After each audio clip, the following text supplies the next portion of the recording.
the man who has so much metal running through his veins, baby, that I tell you, I'm setting off metal detectors everywhere I go. Woo! Ha ha! Boy, I got some great response, I'll tell you, from episode 209, just this past week of Sovereign Tech. Got some great response from people, my best of picks. A lot of people really loved that 6 a.m. album that I recommended from, Prayers for the Blessed, or sorry, Prayers for the Damned. Prayers for the Blessed was a double album this year. Anyway, whatever. Really, really glad that you enjoyed that. So before we get into this week's questions, I do want to open up with talking about, just earlier today, maybe you've already seen it because you should have gotten like an email notification, or if you have the app on your Android or iOS phone of Patreon, you would have gotten a notification that I did a poll today.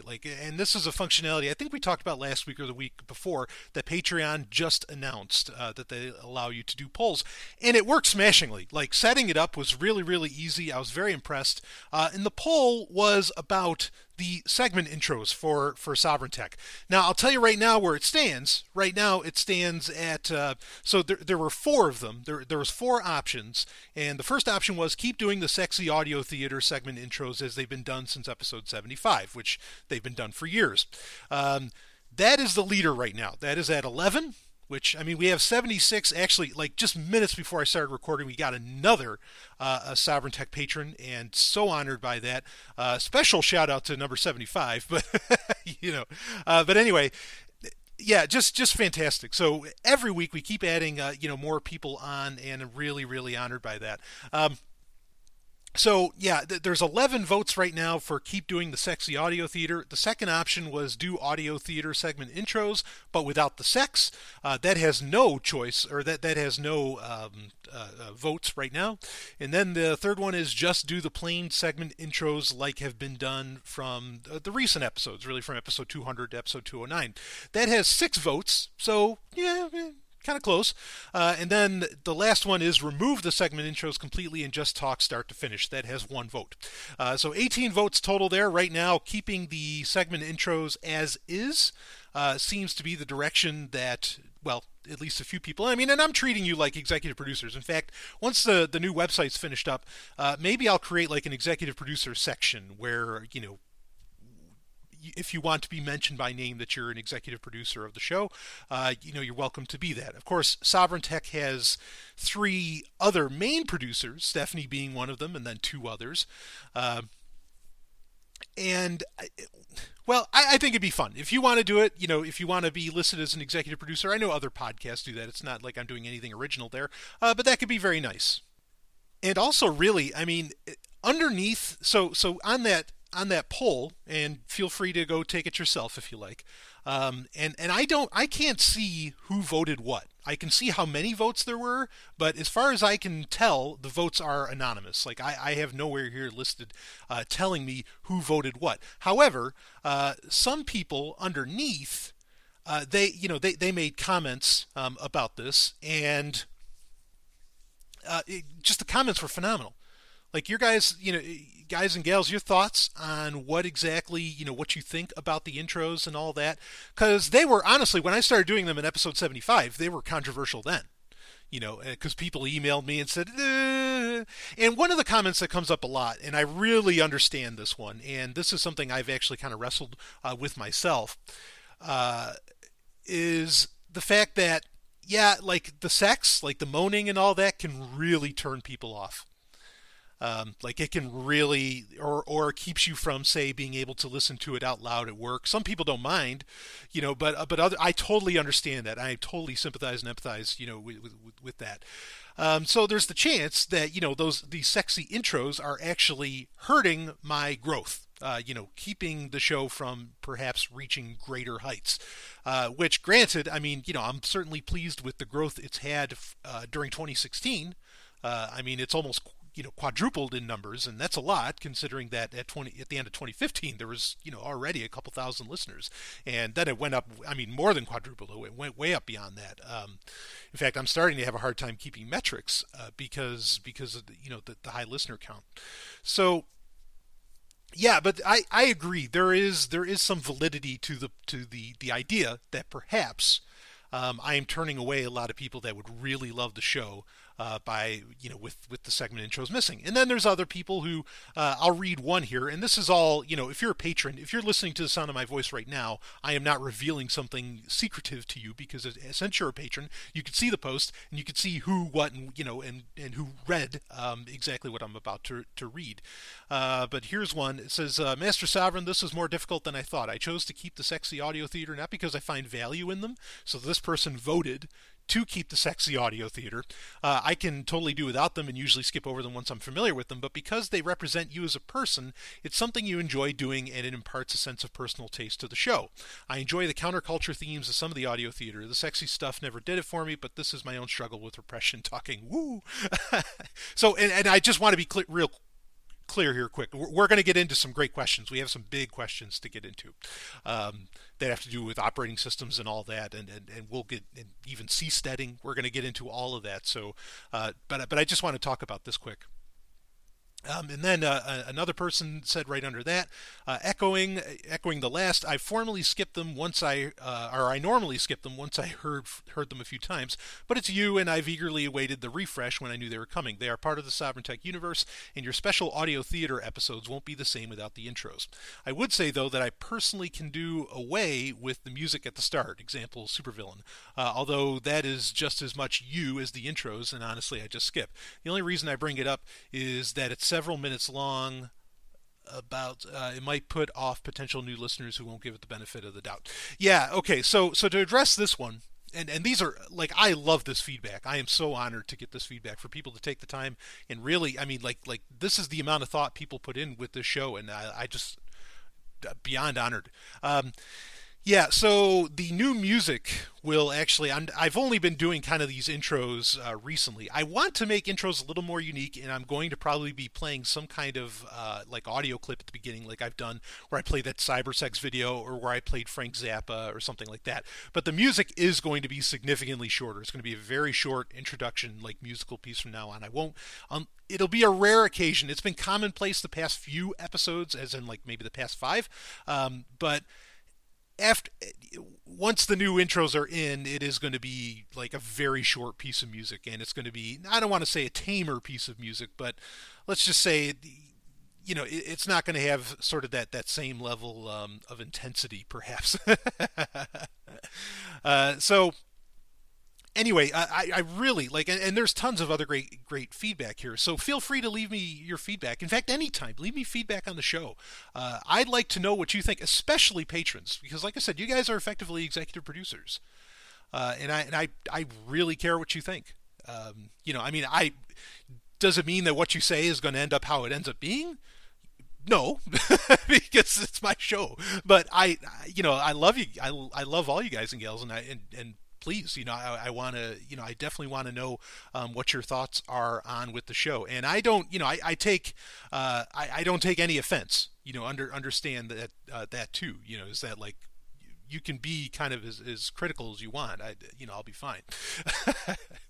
So anyway, yeah, there were some other points too, but a lot of people said, yeah, eventually just kind of skipped over them. And I want to address that really quickly, and then we will get into our first question. And that, the idea that people, okay, yeah, I've heard them a few times, and so they skip onward and all that, because I do run them for 25 episodes apiece. So two things.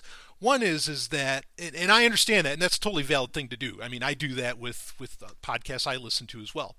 The two things that I want to mention is that one is, again, any show, I think, is always kind of looking for new listeners. Not necessarily growth, but just, new listeners. And there's sort of this concept, which isn't 100% accurate in my opinion, but there's something to it. And that is that you're only as good as your last show. And that maybe people don't remember even what happened last week. And because of that, having a certain thread run through, for even 25 episodes, which equates to 6 months, you want people to be able to get on board. Now, I run into the issue of complexity, admittedly, with these little, audio theater intros, in that, like, I keep building on from the last one, and, people can get completely lost. So the recent, or the new audio intros that I have, that I'll be releasing, are not a reboot, but sort of a reintroduction and I do because I don't like reboots or remakes. But I mean, it's kind of the start of a really a new story. And perhaps even a new villain, because, of course, at the end of episode 199C of Sovereign Tech, if you haven't listened to that, please do. That was a fully audio theater production that people are still talking about. Probably one of the most listened to episodes of Sovereign Tech now. But, we destroyed the ominous blockchain in that, which was kind of the running villain since episode 75 of Sovereign Tech. So, we got to have a new villain. And so that's what I will be reintroducing down the line. So right now, my plan is to stick with these things. The other option that I could have, because this is really, for me, and this is a question I get all the time. Every week somebody asks me for a Sovereign Tech secret. So really what I'm talking about here is kind of answering a listener question and talking about a Sovereign Tech secret. Like, why do I even do these intros? Like, what's the point? And, it definitely scratches an itch for me. Like, it does something for me. Like, it's something that I want. I think, well, interestingly, if I just started making, anarchist audio theater, sexy anarchist audio theater, years ago, when I started Sovereign Tech, if that's what I did, instead of attaching it to a tech show, I don't think it would have went over. I don't think people would have bought it. I don't think, or, not buy it as in like physically purchase something, but, buy it as in buy into it. I don't think they would have dug it. I don't think it would have worked. I could be wrong about that, but I don't think it would have. Just like, admittedly, Sovereign Tech is a tech show, okay, but to the patrons here, I'll admit this to you. It's something I've admitted to others, and I might have even have said it at some point on Sovereign Tech, but admittedly, the tech is sort of a Trojan horse to really break down into ethics. And it's not until the past year that I've added the word ethics into the show description, because I think it takes time. You got it, first off, you got to prove you know what the hell you're talking about. And I like to think I've done that, and I like to think I have plenty of, I don't have to say it, I don't have to convince myself. I have vindication in that I get asked to speak about this on other shows. I get asked to write, for other organizations. I get asked to speak at events about, very, very, tech-heavy subjects and all this. So, I think it's okay for me to say I've proven my chops, tech-wise. And so, but then through tech, I get to talk about all the other things. I get to talk about history. I get to talk about anarchism, and what that means, in our present, tech-laden world. I get to talk about sex. Woo! That's the beauty of it all, right? So, admittedly, the science and tech, it's because it's not just tech, the science and tech in many ways is really a Trojan horse to discuss, the three things that are really core to my being, that being, or not, I mean, it's not like it's not a bait and switch. It's just that it allows the conversation to move into the ethical realm and even into the historical realm. And people love it, and people have loved it. And, and that's the thing, is that, through tech, I'm able to show, no, look, I've got a grounding in reality here. Okay, and now let's explore, the possibilities, perhaps even the impossibilities, and, look at some of the big questions here and there. So, so doing the intros, scratches a certain itch that I've had for a while, to where I want to do, like, I am obsessed with fiction. I mean, we're going to get into this later on in this show, in this episode, because we have a question about nerd culture. I'll save it for the end. I want to get into the tech stuff. Okay, but, I mean, like, I love doing fiction. I love doing that stuff. I love dreaming of stranger worlds, as they say. And, to be able to do that and also fill the kind of, really the gaping hole that is lack of real anarchist fiction, it's so cool to be able to do that and to get it out there, and for people to, yeah, okay, all right, this is part of this tech show, I dig it, and then I do a fictional episode and people go, holy shit, this is awesome. And they have, because, kind of these characters and these little storylines have been, I don't want to say jammed into your head, because, I mean, you're voluntarily listening, okay, you get it. You have all this history of these characters, and, like, you already know these characters, and so when you listen to the fictional episode, you're just like, holy shit, that was amazing. And so, and then you really enjoy that. And then it gets to the point to where I'm not just doing Sovereign Tech, but I also have, kind of like the one commenter said there, I also have I have a universe that I'm dealing in. Okay, and that's great. That's a wonderful thing to build up. So it's kind of part of a business plan. So that's why I see it as really as so important. And I really do appreciate that people want to skip it, or that they get over it, or it doesn't really do much for them, or whatever. But they listen anyway because they love the content overall that Sovereign Tech delivers every week. Yeah, all of your feedback is just phenomenal. I mean, you've really made my day with what you guys had to say. Regardless of how you felt about the intros and regardless of which way you voted on that. So please continue to vote, and we'll see what happens. I want to say I don't think that it's going to change whether or not I'm going to release the new intros for this present run, which will last until 225. But maybe, if I get convinced, or based upon certain, based upon kind of what the executive producers, that being you, the Sovereign Tech patrons, think, maybe maybe we'll see what happens after episode 225. And from there on, because again, we change everything up every 6 months.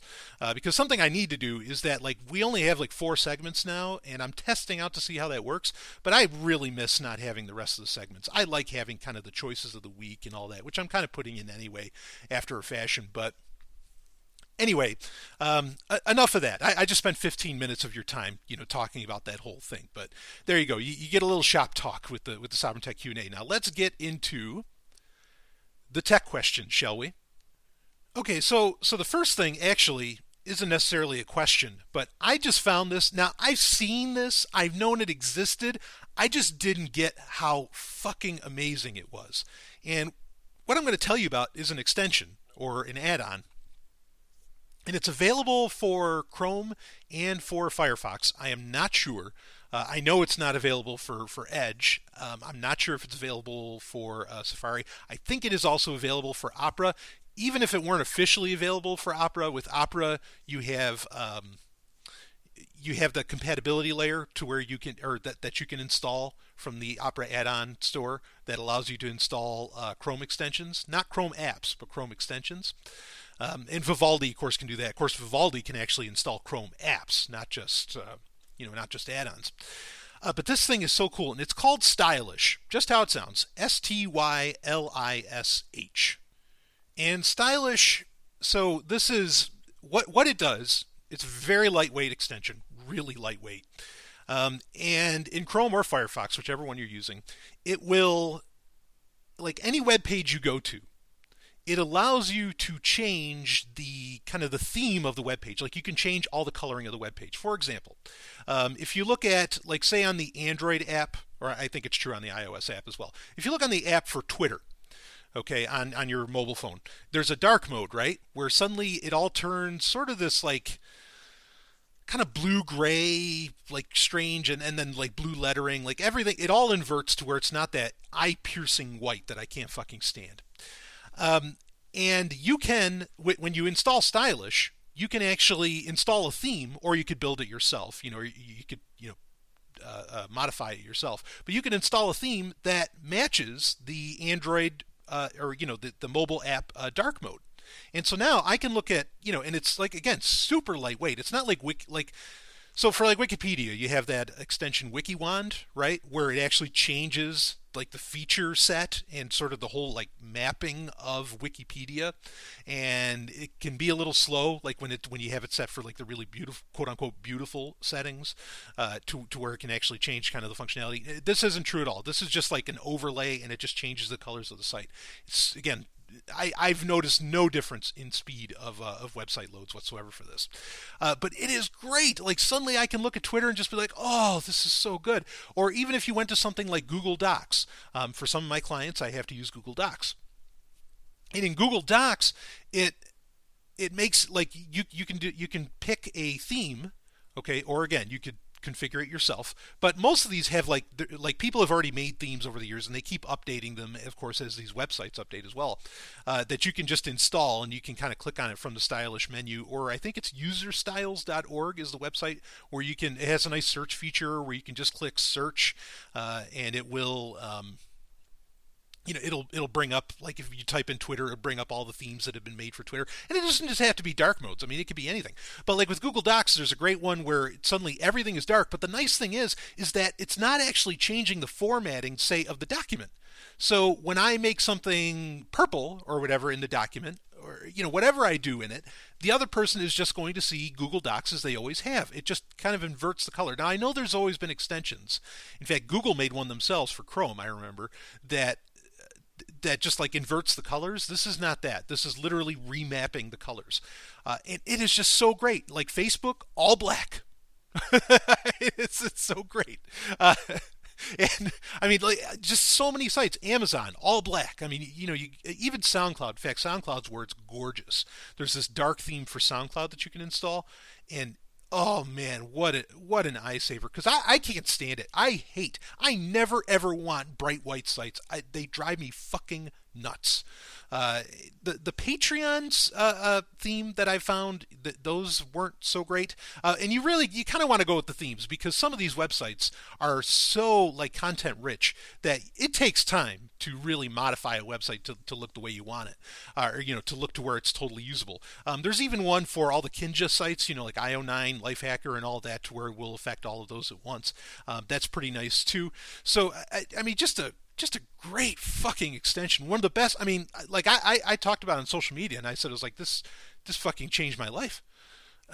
I mean, it really, really did, because it was just so. I can look at my computer screen now.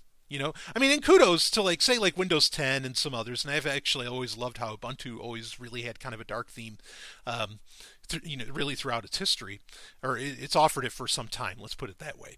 But like in Windows 10, you can set a lot of things to be, to go dark. And of course, the one thing I really wish they would make where it was a dark theme was the file explorer. Yes, you could set it for high contrast number 3 and everything will be black. I know that, but that creates other issues.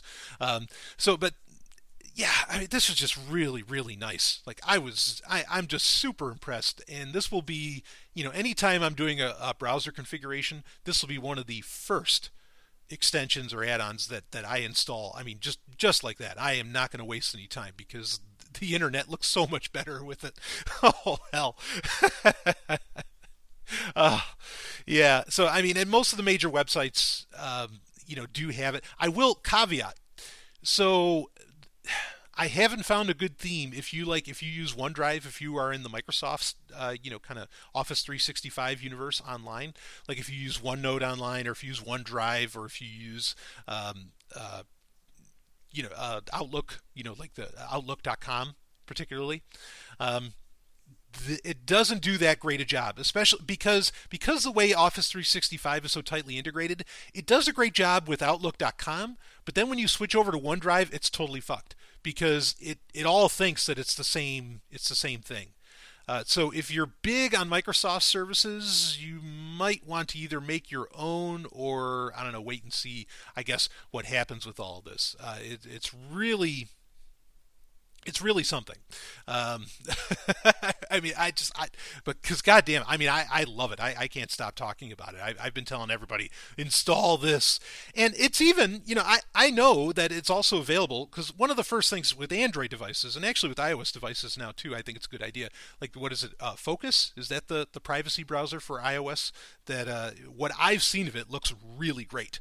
But on Firefox on Android, Stylish is one of the most popular add-ons for it. So you can put it on there too, even though Firefox has a really good add-on called black to white background. I think background text or something like that it's called, where it does a great job of just inverting all the white into black, and it really does a fantastic job of that. But Stylish, man, you can't go wrong. This is changing my world. So anyway, okay, enough of Stylish. Let's get into a question. I will say quickly, if you're wondering about the audio quality of my voice, I am actually running off of my Kingston HyperX Cloud 2 headset to record this, so when I am in the dungeon. But I've been pretty pleased, and I haven't heard much complaints over the audio quality that it delivers. I mean, it is just a gaming headset, but it seems to be doing the job here. So at some point, I got to I'll get a new Yeti. But anyway, let's get into this. What order do I want to go in? Okay, let's do another tech question, and then I want to get into the question about seasteading. Then maybe we can get into another question. Then maybe we're going to see if we can do like 5 questions in this show, or well, I guess really it'd only be 4 because some of this was talking about other things. Um, okay, so I got a question. This was how to boil this down. Okay, well, pretty much a person has an older laptop.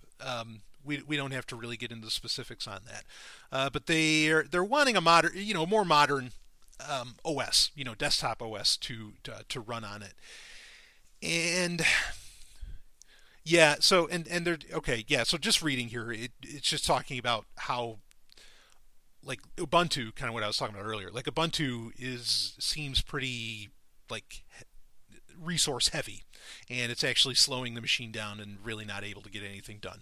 Yeah, this is a thing. So a lot of the major Linux distros, and there are a lot of them, they're really becoming like the GUI is getting out of hand. Like one of the main attractions, say, to using Linux, in my opinion, was the fact that they were so lightweight. Now, are they still far more lightweight than Windows? Yeah, sure, or at least Windows 10. And certainly Windows Vista, they're more lightweight than that. Oh God, oh Satan! But but yeah, I've noticed this too. That there has been like a real slowdown. Even if you're running on like a dual core or something, like it just doesn't seem to match up. Now, Ubuntu itself has a like a low graphics setting that they have been improving upon quite a bit. And the only reason I can imagine that Canonical, the people that develop Ubuntu, the only reason I can imagine that Canonical is concentrating so much on this low graphics setting is because they know that Ubuntu as we know it right now, pretty much ever since they went with the Ubuntu, was that Ubuntu 1 or not? No, 1 was their cloud service.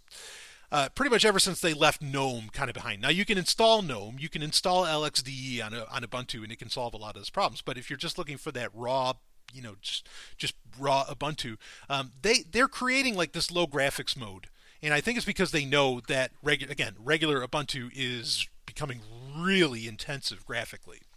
And so if you have a slower machine, Ubuntu's not really, it's just not cutting, not cutting it anymore. So there are other options to go with. I've found largely that Fedora still works pretty well on just about anything, without really slowing it down. Mint, it depends on what GUI you're running. Are you running Crossface? Are you running XFCE?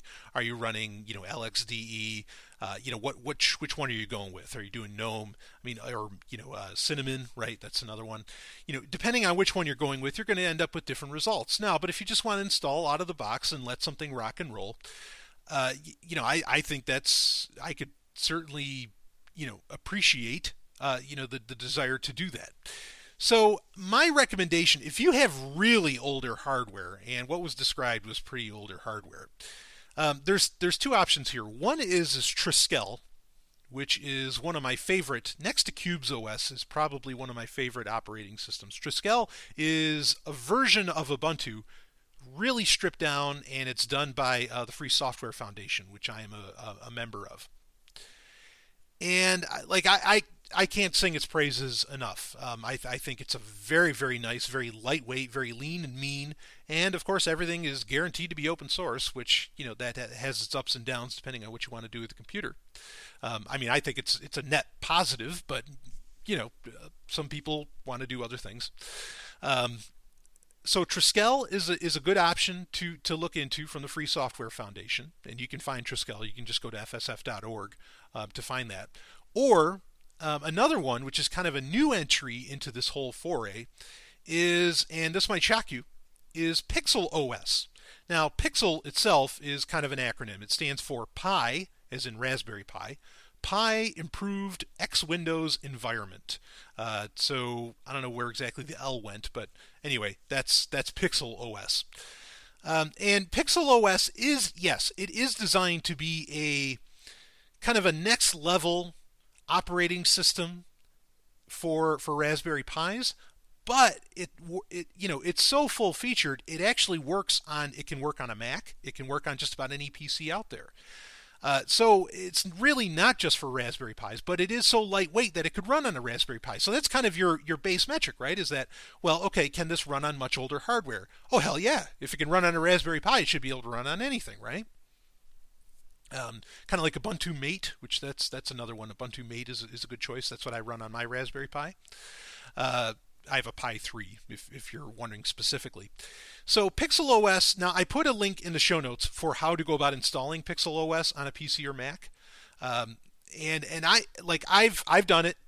It only runs on a USB drive. Understand that. Right now, you cannot actually install it onto a computer. That doesn't mean Pixel OS can't, once it's installed on the USB drive, that it can't take advantage of your hard drive that's on that computer. It can. But you can't install it directly onto the hard drive at this time. I'm sure in the future that's going to, they're going to improve on that. But I ran it on a computer, using USB 3 on a flash drive. I thought the performance was actually great because the desktop is so lightweight. It comes with Chromium built in right out of the box. It has LibreOffice on it as well. It ran LibreOffice great, especially on the hardware I was using. And Chromium, I mean, that's a good option to have. I totally understand and have talked about and have kind of rang the bell of warning against Chromium because, so Chromium, if you don't know about Chromium, just real quick, Chromium is the completely open source version of Google's Chrome. There's about, depending on which version of Chrome you're talking about, there's about like 10 to 5% of code that is closed source in Google Chrome. And in fact, that's much to my chagrin because especially now, because now, like with, all right, so we're going to do a small conversation on browsers here.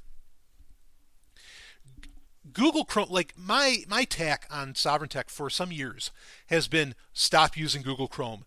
Don't give Google more information. Get away from Google. Get rid of your Google account. Blah, blah, blah, blah, blah. But I am noticing now with like, especially some of my clients, that like there are features for certain services, say like Hangouts, YouTube, mainly Google services, but that obviously tons of people, entrepreneurs, small companies, whoever end up using these things. There are a ton of features that only exist and only work perfectly with Google Chrome. Like they are totally favoring their own shit. And to the detriment of other web browsers. It's not just like, oh yeah, well, it'll work best, like it'll have speed improvements perhaps in Chrome or something. Now it's coming down to feature sets and to like even UI design and a whole bunch of other things. So it's not so easy for me to just say stop using Google Chrome. I understand that some people need to, like literally it's to the point to where they need to use it. Because it's allowing for essential functionality of certain services and software. And Chromium, frankly, doesn't, is missing that 10 to 5% of code, of closed source code that brings in a lot of that feature set. So it's not like you can just use Chromium, right? But for a lot of the things that I think the average person, or maybe not so much the average, but for that, the not so business intensive person, how about we put it that way? Chromium is a totally legitimate option. Now, the bell of warning that I was ringing is that while Chromium is supposed to be open source, there have been cases in the past, and we talked about them on episodes of Sovereign Tech, where like the ability for Chrome to activate your microphone, that had been, what's the word I'm looking for? It's terrible. I can't think. It's a developer term. Very simple. But that had been put into, we'll just say it that way, that had been put into Chromium. Okay, and without anybody noticing, without it, and it wasn't an open source feature, and it's like, wait a minute, what the fuck is this doing here? And like this flag was automatically turned on and everything. I mean, it was crazy. So you don't want to trust Chromium. It says it's open source, but there have obviously been cases where code has been,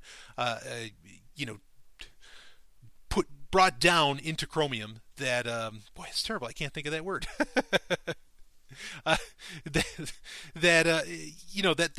there. So keep that in mind. But I mean, you're talking a very, very extreme level of privacy if when concerned with that. Which at the time I was certainly espousing, and I still do. I'm not against that level of paranoia by any means. I kind of live it. So in fact, it was funny. I've had some people like ask me, they're like, "Oh, I can't find you on this service or something like that." It's like, what are you doing talking about it? Like, don't you use it and all that? And it's like, "Oh yeah, I use it. Why would you think I'd put it under my name?" Come on. So, anyway, oh.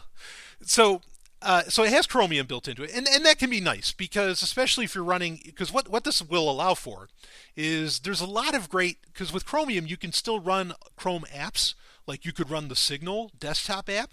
That's a handy thing to do on very old hardware. Like that's a great use to use that for. With the caveat, of course, that the Chrome desktop or that the Signal desktop app is still in beta. And while I agree with the way that they set up the key handshake between your mobile app, and you still have to have the mobile app to be able to use the desktop app. The way I do appreciate the way they did the handshake. You got to wonder what exactly is happening. When the systems are instantaneously sharing between each other. Yes, it's all encrypted, with the Signal protocol, axolotl protocol, but there's questions to be had there, and a lot of that has yet to really be audited in that sense. So just something to keep in mind. But Chromium is a great option to have there. You can install Firefox if you wish, of course, and nothing wrong with that. And like I said, it does have LibreOffice on it. So Pixel OS is just in my opinion, a great option. It is something that will be continued to be developed. Here's kind of the funny thing is that because of Pixel OS's synergistic relationship with Raspberry Pis, which aren't going anywhere because these things sell fucking gangbusters.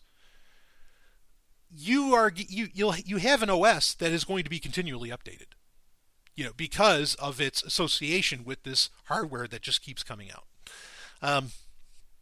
So I think it's a fine operating system to run with, especially if you're just trying to get something fun running on significantly older hardware. It is just effectively a version of Linux, more or less. So with enough tinkering, you can get just about anything working on it.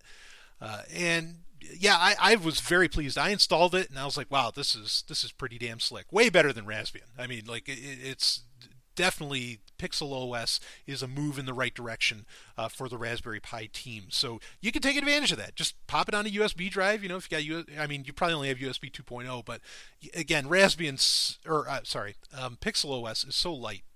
I really don't think you'll run into a problem running it. Certainly the choke point, especially on old enough hardware, is not going to be the USB drive. Okay, it's probably going to be a bunch of other things. But it can run on just about anything, and doesn't need a very significantly sized USB drive either. And remember, you can take advantage of the internal hard drive space. Just the operating system itself is largely is going to run on the USB drive. So Pixel OS is just a great option if you're interested in that. The other one would have been Triskel. And I know a lot of people have been talking about CubesOS. Look, CubesOS was a software of the week years ago. I'm totally on board with it. It's just that a lot of people I don't think are going to really take the time to set that up to take advantage of what it offers. And that's the thing, is that with CubesOS, you could say kind of its sandbox nature is, it's great. The thing is that what it offers, you need to know how to be able to take advantage of. Otherwise, you might as well run any other operating system.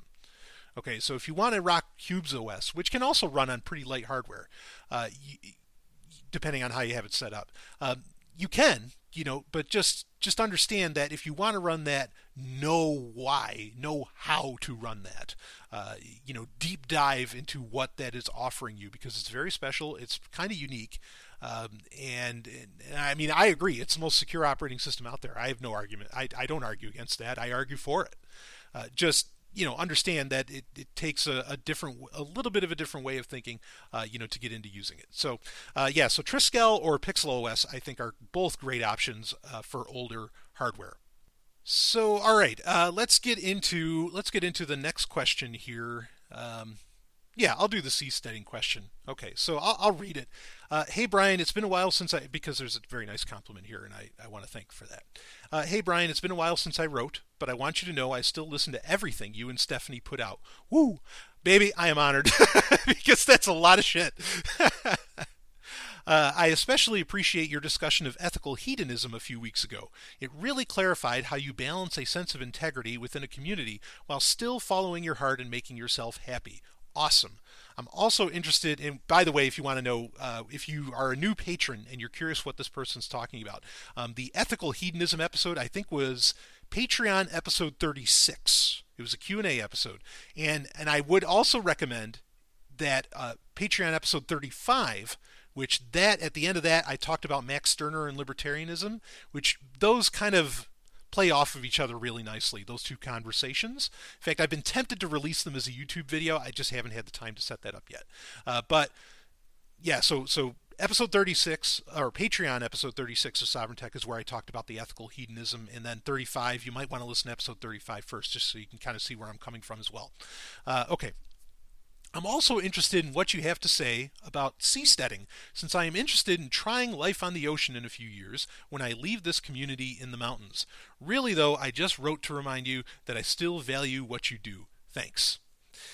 Okay, well, thank you, and I mean that. Those are very kind words. And just guessing community in the mountains, I might know who exactly is sent this email. And thank you. And I know you've been a long time fan. So, but anyway, so seasteading, thoughts on that? I was actually going to cover seasteading in a Sovereign Tech Prime episode recently, but time didn't really allow for it.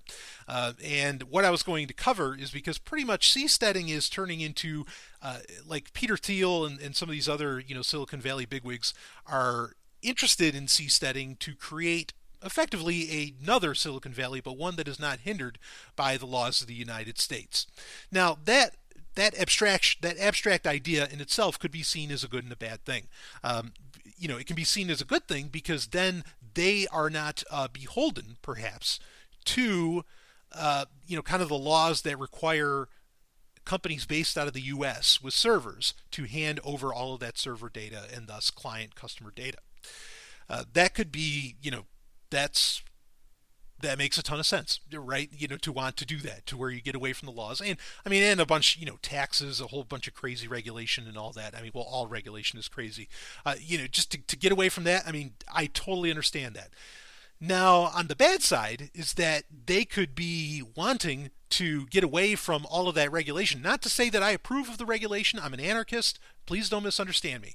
Okay, but they could be wanting to get away from that because one of the fears is that this could be like, some kind of 70s or 80s dystopia where these companies want to fucking take over the planet.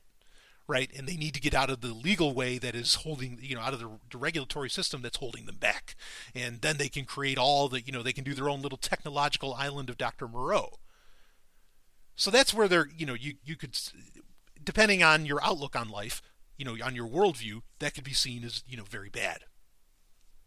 Unless, there's some people who are, dying for, wanting the singularity to happen, and they want to all get uploaded and become a human hive mind, or a technological hive mind or something like this. And believe me, there's people who think that way. I might have them on the show, and that is a choice that you can make as long as people can choose not to be. Then it's not a choice anymore, is it? So, so understand, if you want to be the Borg, you can. Just, you better be the Borg and leave everybody else the fuck alone. All right, there's my whole shtick on that. I have an odd relationship with transhumanism. There's a million ways in which I support it, and there's others where it's like, eee. So anyway, this whole, let's just take this at face value that pretty much what a lot of these seasteaders want to, or the seasteading that looks like it's going to be happening in the next few years, say like by efforts by Peter Thiel and some others, it seems pretty clear, at least on its face, that their mission is to create, another Silicon Valley, but make it on the ocean. Right now, one of the big pushes to go is in French Polynesia, which, if you don't know where that is, that's kind of Pacific Ocean, off of Australia, off of New Zealand there, and it's some odd 118 islands. Tahiti being the most famous. If you've ever wondered about Tahiti, that's Tahiti for you. So an interesting spot to go, to choose, and they would, what Peter Thiel and his fellows would do is they would create these artificial islands within the system of islands already that makes up French Polynesia. And the Tahitians and the French Polynesians or the Polynesians, I should just say, they're concerned about this. They feel like that they are coming to, what's really going on is that the Polynesians feel like they're not going to get anything out of this deal. And that's a whole other conversation to be had. I don't, there's no need to get into that because there's a ton of nuance.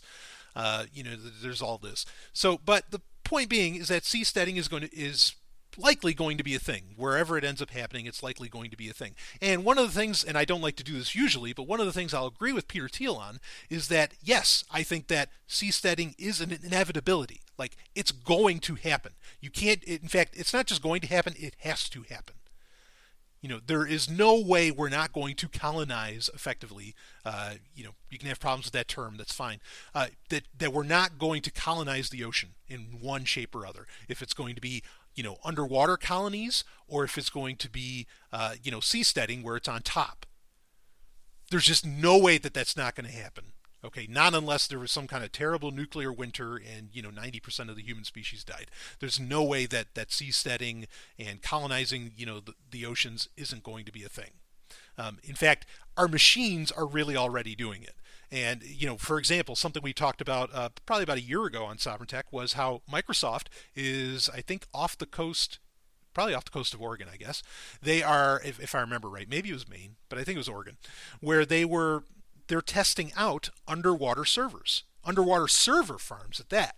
And there's concerns to be had over that because, you're raising the temperature of oceans and things like this, and you're creating artificial coral reefs. I mean, you can argue about the problems of creating, of heating up the water, right? But the one that I think is totally legitimate to bring up is that you create these artificial reef systems, that, and this is the same thing that happens with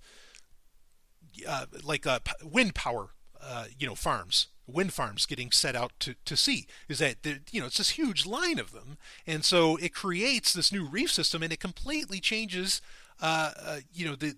the little ecosystem that existed within that patch of the ocean or in that patch of water. So that's, those are considerations, and actually they apply to seasteading as well. Is it going to create that kind of issue? Could that be a problem? It depends on really on how all that ends up, what that ends up looking like. So this is a thing. I think this is going to be a reality. It's going to happen. Whether people like it or not, it's going to happen somewhere. And I mean, and a lot of these more like, okay, let's take advantage, and I don't necessarily mean that in a negative way. Let's take advantage of the regulatory system in some, not so well developed part of the world, like the people, what was it, Free Cities movement or something, that wanted to build in Honduras. It was where they wanted to build cities there and all that, and of course that's yet to take off, but I know people have been trying for some time. Which that I don't necessarily have any issue with, because I would rather people spend money on making entirely new cities than, spending money on politicians and spending money on, on campaigns and all the shit. Like I've said this all the time. And this is a place where I think libertarians are full of shit.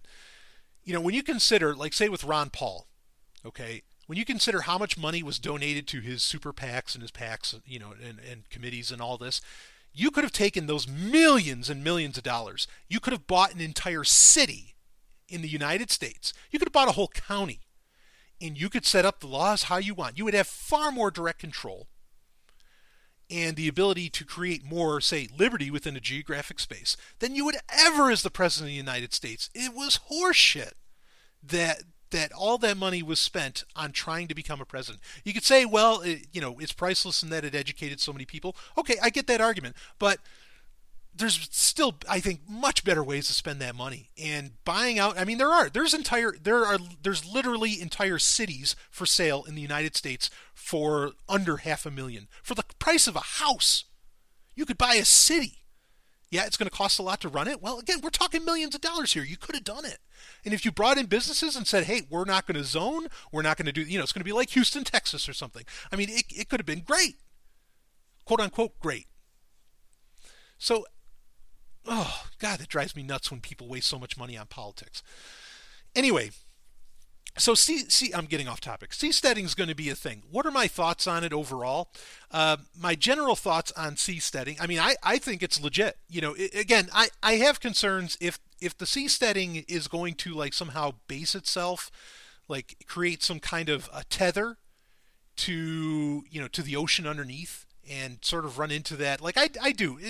The ecologist in me, not the environmentalist, the ecologist in me, those are two different fucking things. Environmentalism is a religion. Ecology is a science. Okay, the ecologist in me does not like the idea of those artificial reef setups. Like I think that creates issues. As to where if it's just something that's literally kind of floating, um, you know, atop the water, no, I generally I don't have any real ecological argument against that, and I think that's fine and dandy. I love the idea of living out at sea. Whether it's in like a seasteading city or however that shapes up. I think it's a fantastic idea. I also love the idea. Now, let me be clear on this. I love the idea of underwater colonies. I mean, I love the idea. It's the second most exciting idea to me. First being going into space. But the next one is, let's do the whole UEO. No, don't do the UEO. I don't want a government body. But UEO is from Sequest, United Earth Oceans Organization.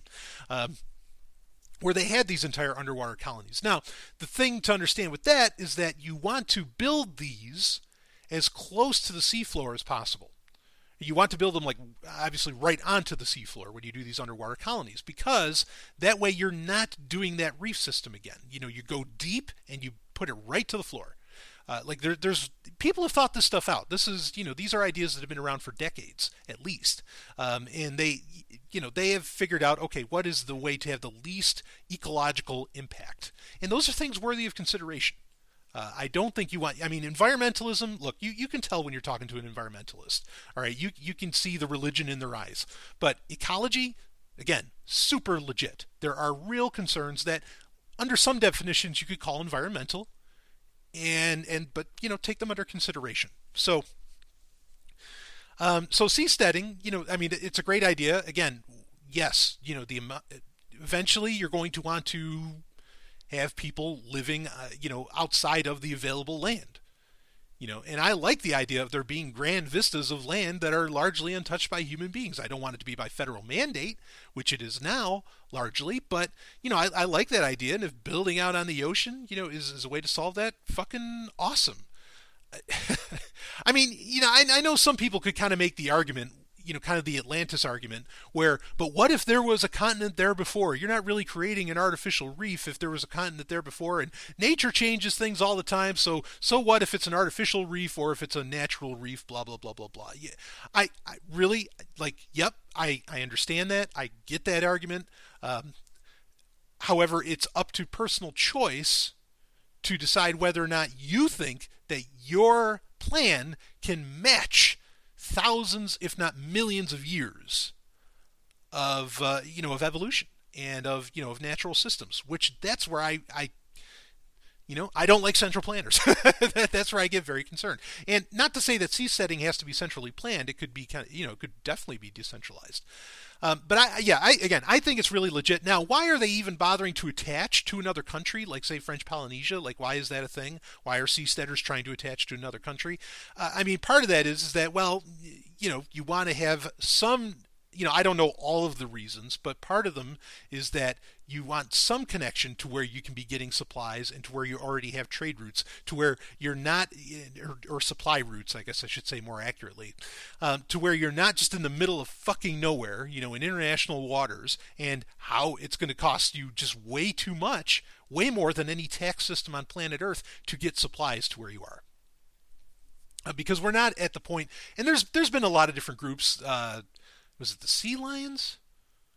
I don't know if I can remember them, but there have been groups that have said, "Oh yeah, we can create these, with these new energy systems, which are kind of bullshit, or we can do all the stuff where it's completely self-sustaining, blah blah blah." As it stands, there is no system set up, certainly not on a boat, to where healthily for optimum human health, there is a completely self-sustaining system, at sea that doesn't exist now. If a seastead, if an artificial island of seasteading, came to being, at a large enough size, yes, I think you could get to a point to where things could be, very self-sustaining. Or yes, there are yachts. I mean, you want to call them ocean liners? They're so fucking huge. They're barely. I mean, there's a point where yacht becomes kind of a meaningless term when you get to a certain size. Okay, as someone that's been on yachts too, like real yachts, big. Yeah. Oh, so there's yachts that they have like entire, like gardens on top of them and all that. Okay, sure, yes, those are self-sustaining, but how many people, and absolutely no offense to Sovereign Tech listeners, I don't imagine anybody that listens to Sovereign Tech can afford what it costs, to even run one of those for an hour, or a day, okay? Which I'm not insulting anybody by that. I'm just making a point that to have a self-sustaining system, completely independent system at sea, costs millions a year. Like, I think literally millions a year. It is so expensive to do. But it can be done. Yes. Yep, it can be done. So anyway, seasteading, I think it's a wonderful thing. I really don't have any issue with it outside of the few that I brought up. I do have concerns over, the tech giants and what they do, but those aren't like necessarily applicable to seasteading. They have more to do with their existence in the abstract. I could see this. I even talked about, and I talked about this recently on a Sovereign Tech, where I was, bringing up how there were plans, and this is over 100 years ago, to where people wanted to drain the Mediterranean. In fact, the Nazis got very excited about this concept. And I think it's a fine idea because we know that just 2,000 years ago, okay, and for a real, like, artificial, like, reef to come into being, I mean, that does take thousands upon thousands of years. Understand that.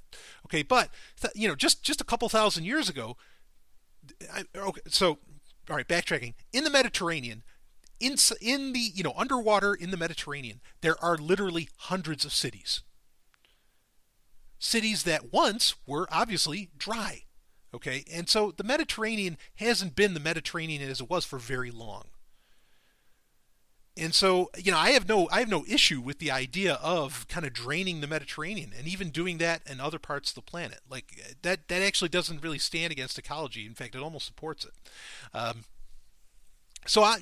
okay with this sort of thing. And seasteading is, kind of an alternative to that. In many ways, I'd like to see Peter Thiel kind of like get behind that whole notion again. I can just picture the amount of environmentalists that would freak the fuck out if he said, yeah, we're going to drain the Mediterranean, and just make more land on Earth. But yeah, I mean, it's a very popular idea among scientists to do that, to either drain certain parts of the Earth or even to try and raise land. In fact, there's an episode of Star Trek where they talked about that. It was the episode where Picard went to visit his brother Rene in the fourth season after Best of Both Worlds, where he gets an offer to work for like the Atlantis Project or something, where they're literally talking about raising up the land to create more land on Earth. Interesting concept. So and I don't, and I'm not opposed to that. Based upon the information that I have. So seasteading kind of falls under the same deal. I don't have any issue with it. It's going to take time to where seasteading could become a very self-sustaining thing, but I think that there is definitely a lot of talk in the right direction of how exactly that could happen.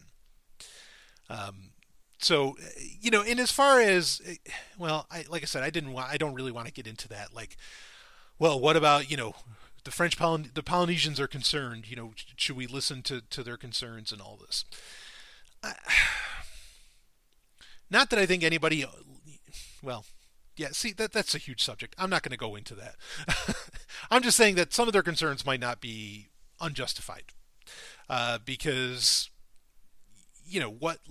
there might be a million businesses set up in certain ways that these sudden artificial islands could really, really affect and get in the way of. And I would hope Peter Thiel would somehow, consider that. I mean, he could make reciprocity, I suppose, or make it right by these people, with certain, I guess, monetary gifts or, monetary exchanges based upon what they may lose in a fishing industry or something like that. Those things could happen, but those things should be considered, I'm not making any kind of ethical case or saying there should be any kind of law. I'm just saying don't be a dick. Okay, and think about and listen to what these people are concerned about, and and address it.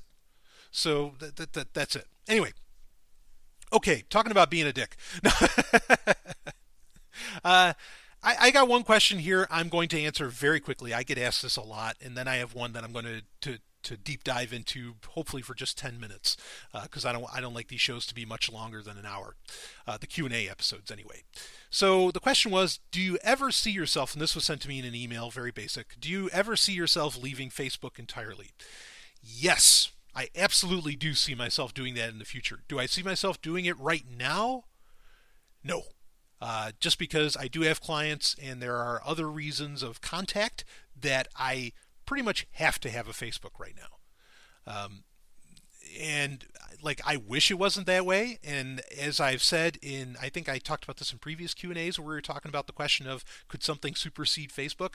The day will come where something will supersede Facebook. In fact, on This Week in Tech, just this past week, so this is getting recorded on January 25th, 2017.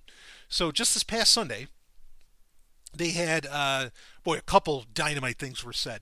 But Leo Laporte was on, Jason Calacanis was on, who's a big VC out west, and Ian Thompson, who I love, were all on, and Jason Calacanis, who is a guy, again, he's a VC. He's always looking for that next thing. And he is a guy that seems to particularly be interested in what is the best way to engage with people. Because he has his various businesses that do like email, email newsletters and a lot of this other stuff. But he said on that episode, he said, oh yeah, he said, as soon as there's something that's privacy oriented, it'll take out Facebook. He says, but it's just got to have all the features and it's got to have that privacy and better control. I mean, really what he was kind of describing was a private, like what I felt like he was describing in that episode. And I'm glad to hear him say it because that means one of the biggest and most well-known VCs in the world recognizes that there is a need that Facebook is not filling there, and there is a need that people have a need for something that is not Facebook, but that kind of addresses or solves a lot of the same issues, I guess you could say, that Facebook has or does what Facebook does. So that was very comforting, in and of itself. So yeah, that's I see that coming at some point, and when it does, eventually, the network effect will take over, and Facebook, as we know it, will die. That does not mean that Facebook is going anywhere as a company, because Facebook is also Instagram, which isn't going anywhere, among other things. Like, Facebook is really, it's so diversified, it's not just your news feed or timeline anymore.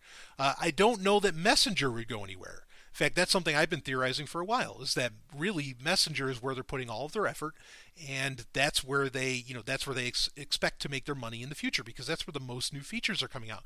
I mean, there really hasn't been, other than like that multicolored background thing that you can do on text on Facebook, there hasn't, there's audio, there's Facebook Live and all that, but they're kind of separate things. There hasn't been like a drastic change on Facebook for years, and that's because they see their lot elsewhere. So yeah, I could see myself leaving Facebook if I didn't, if I was independently wealthy, which I am in no way. If I was independently wealthy, I would totally leave Facebook. Like, I would not be on there. Just over, gone. If I was set for life, wouldn't even touch it. But I have to work. I have clients and, in various contexts and everything that, again, kind of require me to have that. So yeah, not leaving Facebook right now, but I certainly could see myself leaving Facebook entirely in the future, and I would certainly want to. Okay, let's get into the last question here, and we'll tie it up. This was asked on Twitter, actually, and it is, what do you not like about current nerd culture? Okay, so I want to briefly give context to this. I think it was in recent Sovereign Tech Patreon top 8 episodes where I probably brought this up, but I've brought it up a bunch of other times, is that like I can't stand modern nerd culture. It just drives me up the fucking wall. And I've brought this up on various Q&As as well. And really what this kind of comes down to, so modern nerd culture, I should define that first. Okay? Modern nerd culture to me is, well, maybe I should define nerd culture. Nerd culture to me, what I knew of it, what I consider it, is this is a great question because it kind of forces me to define sort of what this is. Nerd culture is being like really really into something that nobody else is into it, but like you're so into it, you have it like completely surrounded. Like you have, you understand like what warp 9.5 means, if you're into Star Trek. You have this like really, really deep, you almost treat, nerd culture is you almost treat the thing that you love nearly as like, as just another universe, like, but it's as real as just about anything else. Nerd culture is being into science fiction, computers, various aspects of technology, engineering, and all of that. Like that's nerd culture to me. Now the term nerd lately, and this doesn't have to do with my critique necessarily, the term nerd now, I mean, like there's such a thing as football nerds. Look, in the 80s and 90s, I've said this before, in the 80s and 90s, or even 70s through the 90s, whatever, if you said the word football and nerd next to each other, you were going to get an ass beaten from somebody. I'm not saying that's okay. I'm saying that that's what would have happened. All right. Like nerd comes with connotations, like social outcast, things like this, right? Now everything's a fucking nerd. Like there's a sex nerd. Okay, I've brought this up.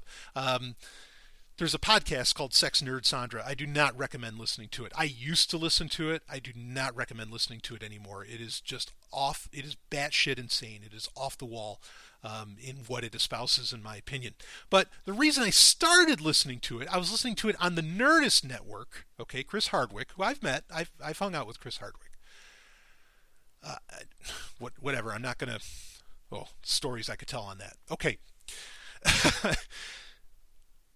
So on the Nerdist Network, I listened to Sex Nerd Sandra because what I thought it was going to be was, okay, this is going to be talking about sex, but it's going to be talking about sex from like, okay, what's it like to role play as Batman and Catwoman, right?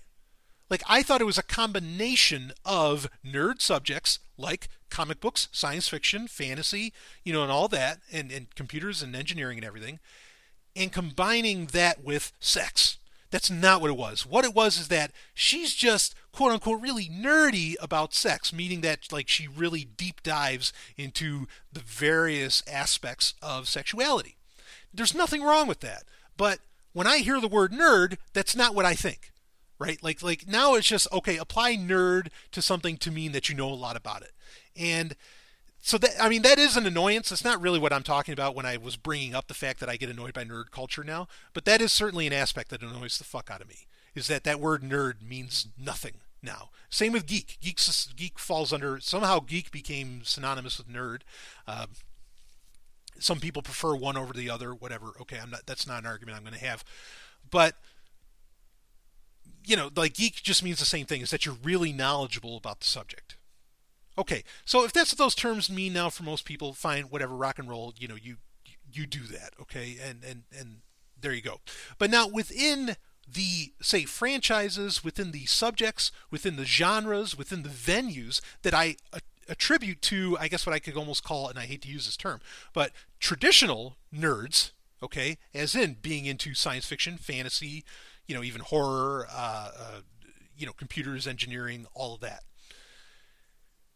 Within those realms, people just lost their minds. I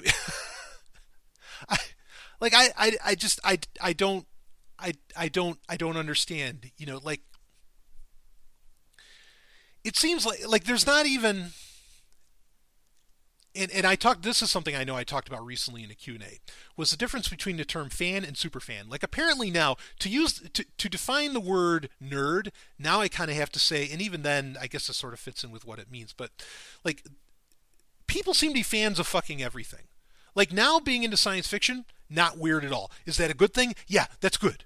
Okay, that is a good thing. Please, if people aren't getting beat up because they carry around a Star Trek encyclopedia anymore, that is such a win. That is so great. I am so happy. You cannot imagine. I'm almost literally crying inside. I think that's so wonderful that doesn't happen anymore, because it did.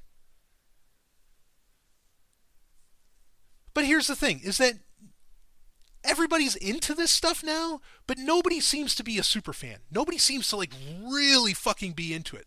And that's the thing, is that now people call themselves nerds, they call themselves geeks and all this stuff, but like you can't really talk to them about it.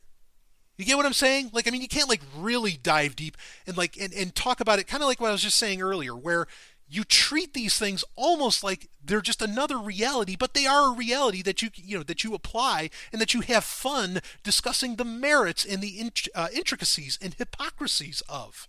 Where yeah, this is why. I mean, look, folks, there's a reason that the Star Trek Encyclopedia still sells. There's a reason that there's a website called Wikipedia. There's a reason there's a website called Memory Alpha. There's a reason that there's all these things because people, they get really into this shit. And the thing is that I don't believe that there's that many people in the world that are that into this stuff that can fill the convention halls that are getting filled today, like at San Diego Comic-Con or, NYC, New York Comic-Con, whatever. Like, there's not that many thousands and thousands and thousands and thousands and thousands of people. I just don't believe it. And so I think a lot of the people there are kind of like posers, or they're people, and this is controversial too, okay? Now, I'm not telling people what to do by any means, okay? And I actually got into an argument, personally. I got into an argument with Dr. Nerdlove. He's kind of famous in the whole nerd scene, right? It's in his name. He's like into relationships for the socially awkward. That's sort of what he does, which, fuck him, whatever. But I got in a conversation with him, and I was like, look, here's the problem, because there was a big argument a few years ago about cosplayers. Okay, cosplay, if you don't know, is dressing up like something out of a fictional universe.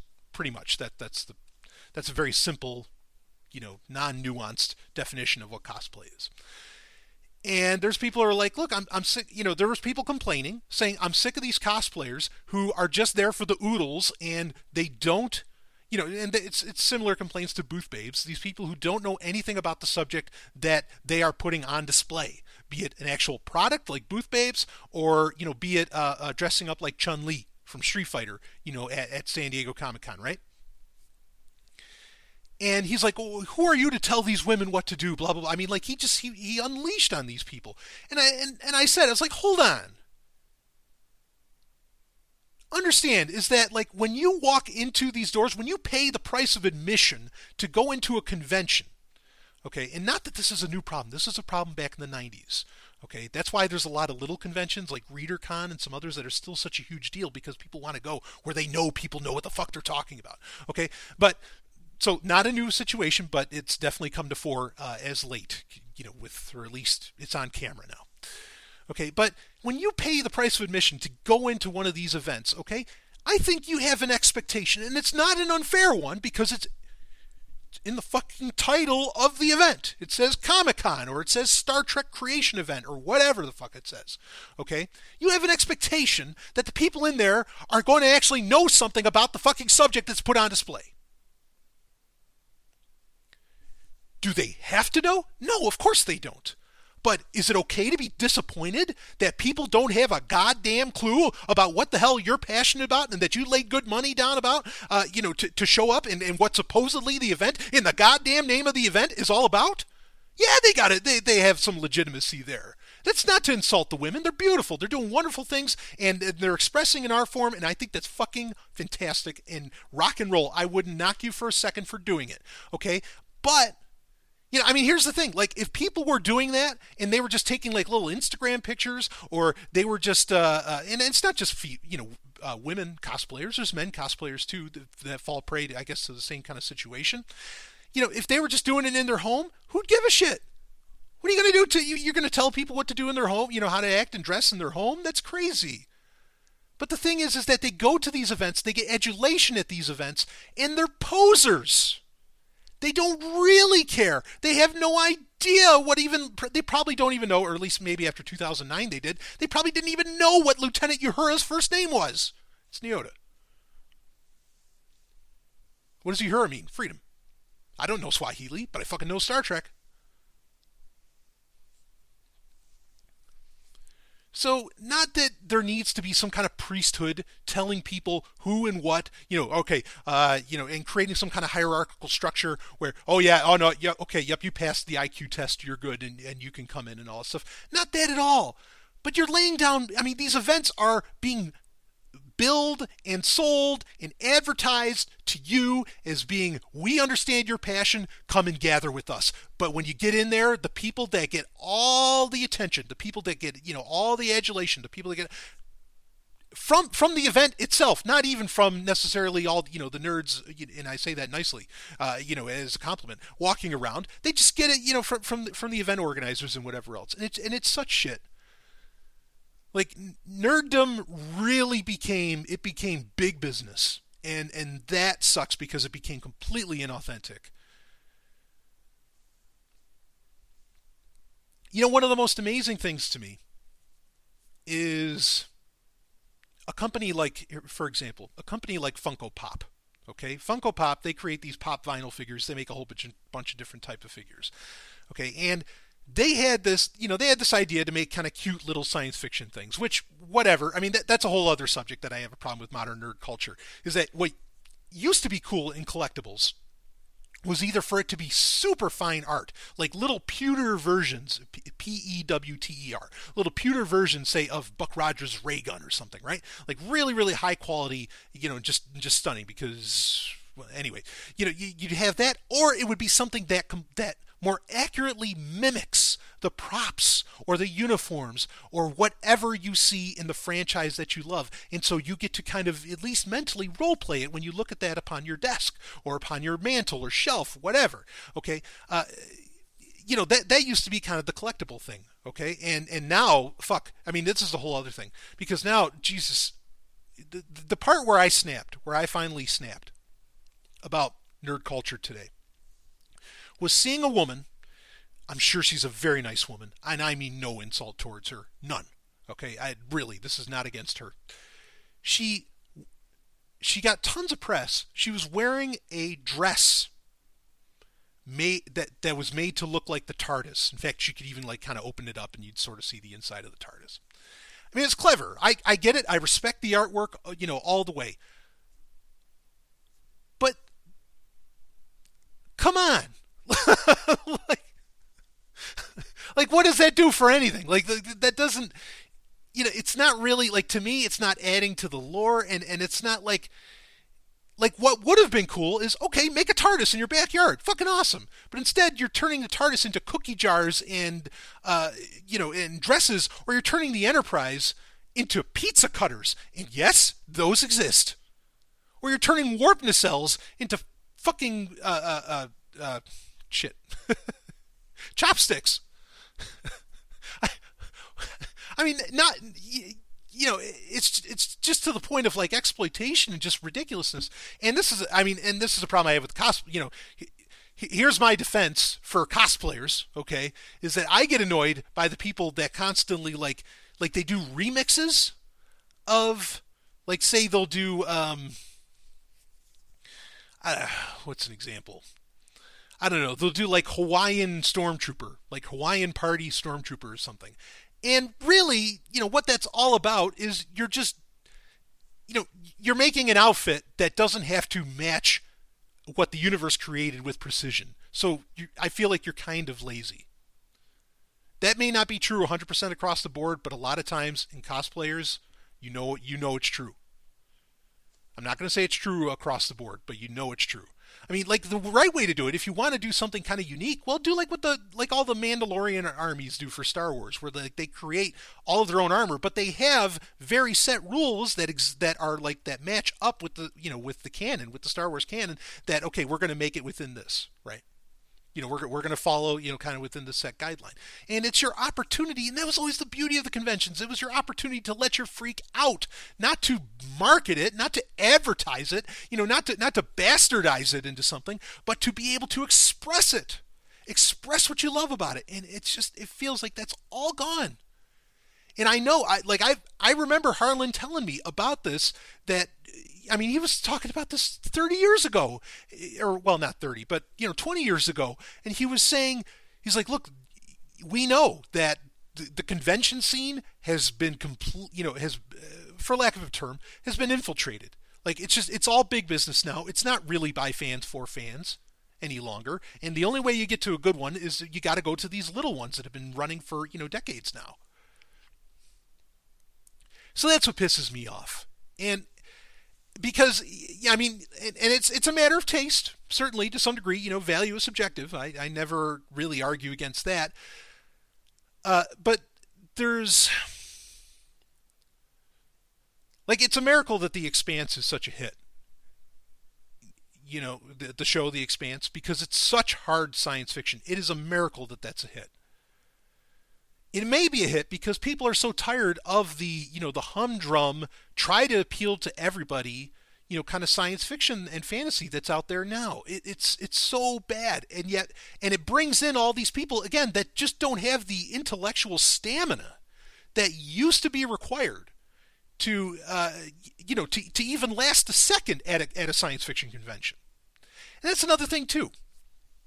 So when I was growing up, now granted, we're talking the 90s here when I was able to go to these conventions and everything.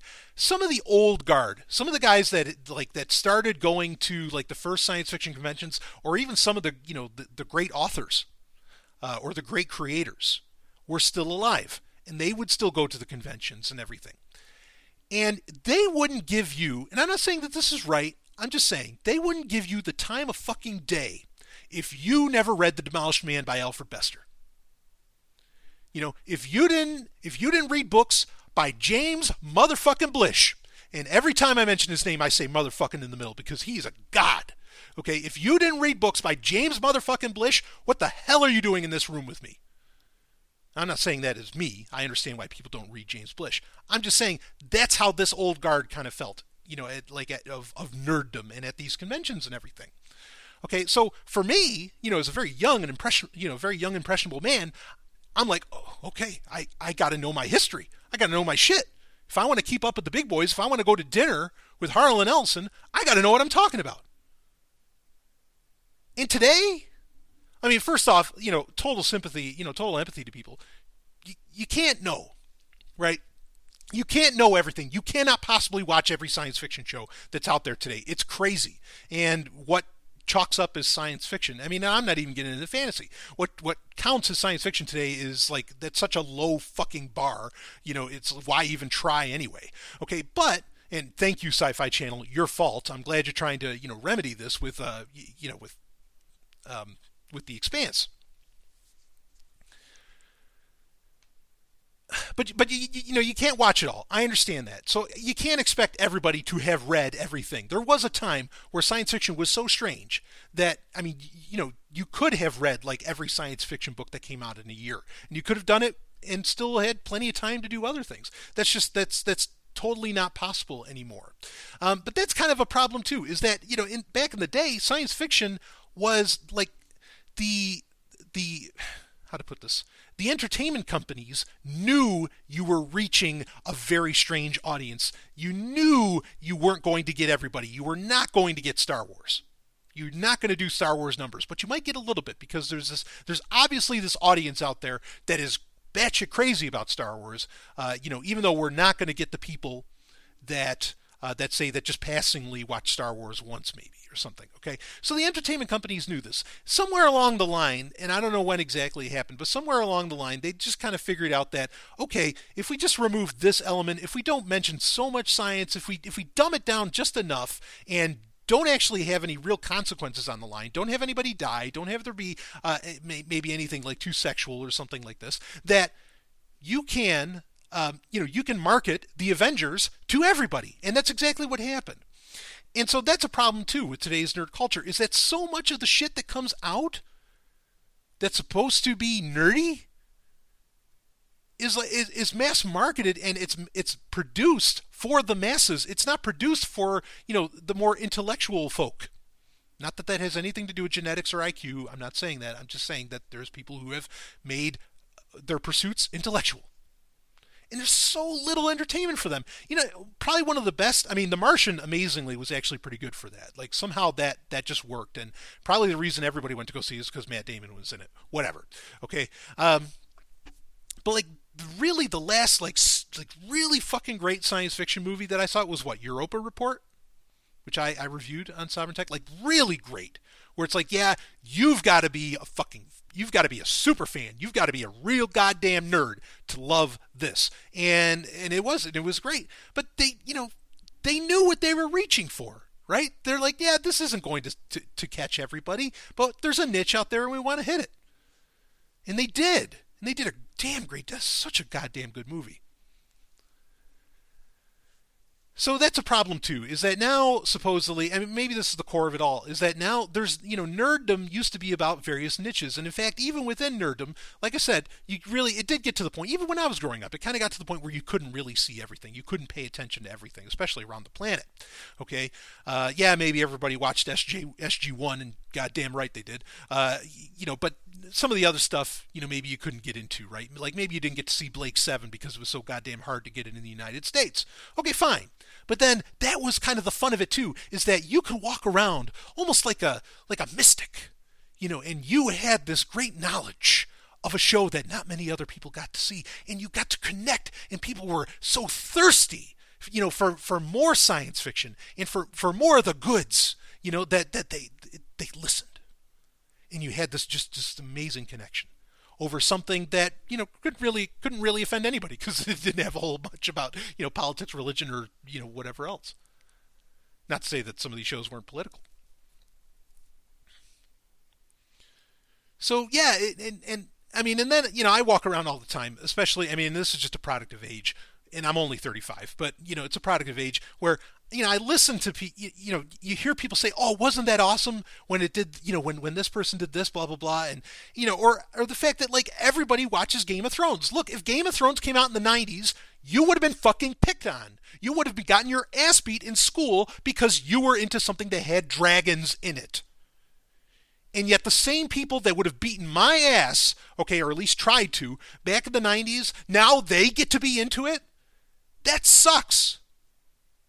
Because nobody gets any vindication for saying, really, I would love it. I would love it. I'm not saying they have to do this, okay, but I would really appreciate it if all those fucking jocks, and all those other people, if they would just come out and say, we were wrong. We are sorry. This science fiction stuff, this fantasy stuff, these dragons and all this, it's actually pretty cool. I'm so sorry. But that's never going to happen. Because it's good. People like to feel credit. They like to be recognized for, kind of being ahead of the curve, for being cool, right? That's one of the. I know it's not on the list of needs, say, but I think there's a need for being cool. Okay, it might not be NVC, but I think there's a need for being cool, and people would like to hear that.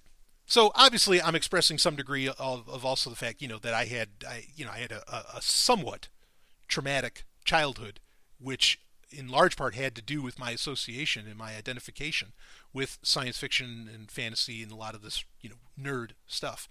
And and now like all that's gone, and and I'm glad, like I said, I'm so glad that nobody's getting their ass beat for this stuff anymore, and I'll take that win, and that's fine and dandy. Okay, but I think it might even be part of the reason why people attach so hard to so many of these universes is because they got picked on for it. It's like, why am I being attacked because I like this show? This doesn't make any sense. And so you dive deeper, into the show because it's like, I'm going to hold on to it. This is a huge subject. I'm going all over the place and getting mad in a bunch of different ways. So, but it just, bottom line is that nerd culture, modern nerd culture, feels so inauthentic. It is so invaded by people that don't actually care about the craft, and about the franchises whatsoever. They just fucking don't. That it just all feels wrong. It all feels off. And so much of what even gets classified as being nerdy or as science fiction or fantasy or whatever is garbage. It's garbage. And it's not, look, yes, value is subjective, but folks, there is sometimes that art is just made with so little care and lack of skill that it's fucking shit, objectively. And so much of this stuff is. Bad acting's bad acting, folks. There is, like, seriously, are you going to tell me that there is not such a thing as bad acting? Okay, so there's shows that suck because the acting sucks. I mean, you can excuse it if it's supposed to be like an independent production, right? But when it's something like getting played on MTV or some shit, yeah, you better live it up, or you better meet expectations. So anyway, obviously I'm not mad at anybody listening to the sound of my voice. I'm not mad at, especially if some of you were jocks. Obviously, you have grown. I know some of the people I went to high school with still, and they have not grown at all. They are still living in high school. Most people, a lot of people, are still living like they're in high school. Okay, so certainly I'm not talking to you people. And you, what do you mean, you people? No, certainly I'm not talking to you, and I'm not, in any way mad or being derogatory or anything towards the person that asked this question. I actually have a lot of respect for that person. So yeah, there you go. There's my problem with nerd culture today, is that it's just so inauthentic. It has no sense of history whatsoever, which is one of the ways I think you get authenticity is recognizing history. It's not there, and it's been completely invaded by bean counters, and it just sucks. And some of those have been going on for 20 years. Others have only recently become particularly bad. It's just there's so many people involved that just don't have a love for the craft. They don't have a love for the genres, and it just sucks. I mean, like, even when you get people with these arguments, I gotta wrap this up. We're an hour and 30. But even like there was an article that came out, I think it was after The Force Awakens, where it was saying, like, who cares what's canon and what's not? Like with Star Wars, because the Star Wars canon's a big deal.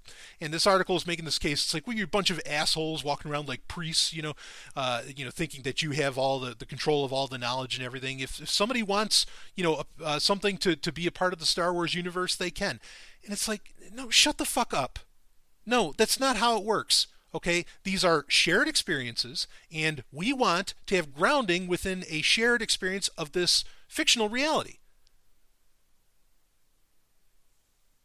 Your fan fiction that you wrote, where I don't know whatever the fuck happened, where Han Solo gets I don't know, stooped by a Rathtar or something. Okay, that didn't happen.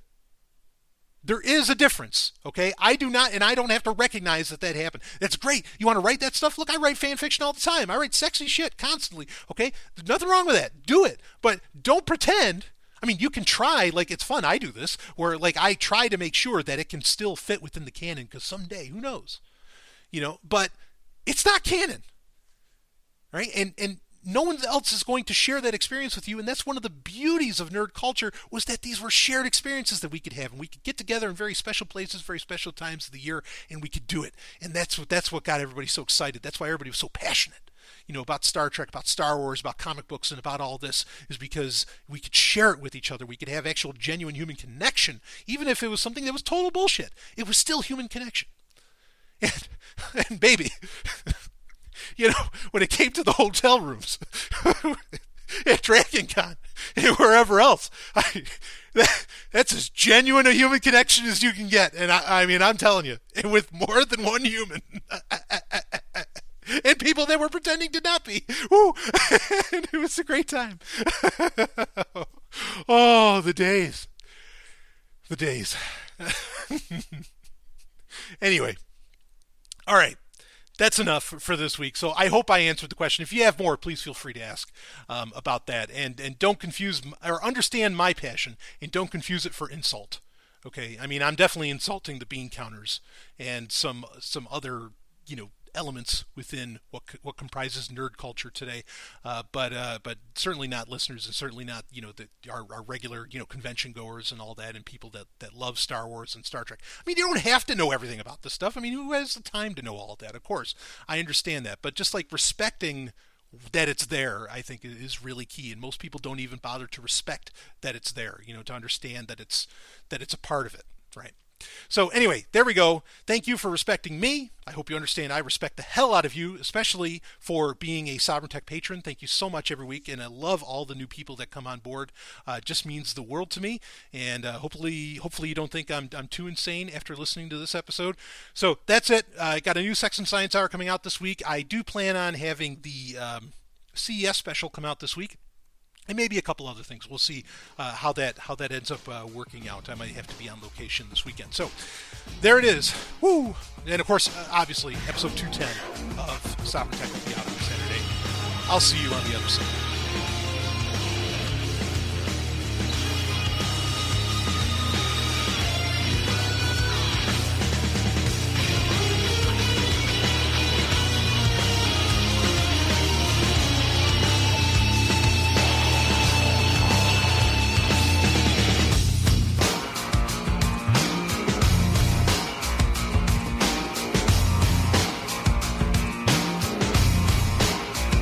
You just experienced Sovereign Tech. Go to sovereigntech.com, that's SOVRYN tech.com, and connect with us there. Find links from today's show and catch our podcast feed.